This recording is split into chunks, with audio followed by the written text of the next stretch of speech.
হঠাৎ করেই রাজধানী কাবুল সহ দেশজুড়ে সব ধরনের টেলিফোন, মোবাইল, ইন্টারনেট এবং স্যাটেলাইট টিভি পরিষেবা বন্ধ করে দিয়েছে আফগানিস্তানের তালেবান সরকার। স্থানীয় সময় সোমবার বিকেল ৫টার দিকে ফাইবার অপটিক লাইন কেটে দেওয়ার পর থেকেই শুরু হয় অচলাবস্থা।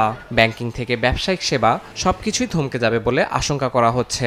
গণমাধ্যম এএফপি জানিয়েছে তাদের কাবুল অফিসের সঙ্গে যোগাযোগ সম্পূর্ণ বিচ্ছিন্ন।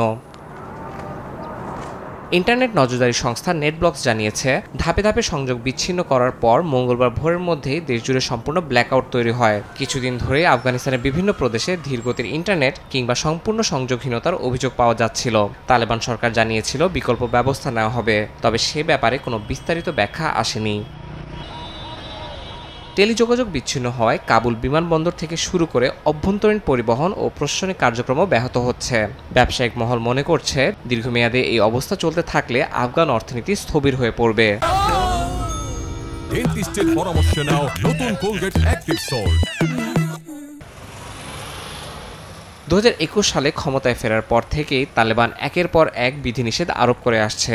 নারীদের শিক্ষা, কর্মক্ষেত্র ও সামাজিক ভূমিকা ক্রমশ সংকুচিত করা হয়েছে। এই মাসের শুরুতেই বিশ্ববিদ্যালয় থেকে নারী লেখকের বই সরিয়ে দেওয়া হয়, সঙ্গে মানবাধিকার ও যৌন হয়রানি বিষয়ক পাঠ্য বাতিল করা হয়েছে। সর্বশেষ ইন্টারনেট ব্যবস্থা বন্ধ হয়ে দেশটি আরও গভীর অচলাবস্থার দিকে এগোচ্ছে বলে শঙ্কা বিশেষজ্ঞদের। ইয়াসিন মোহাম্মদ জিসান, সময় সংবাদ।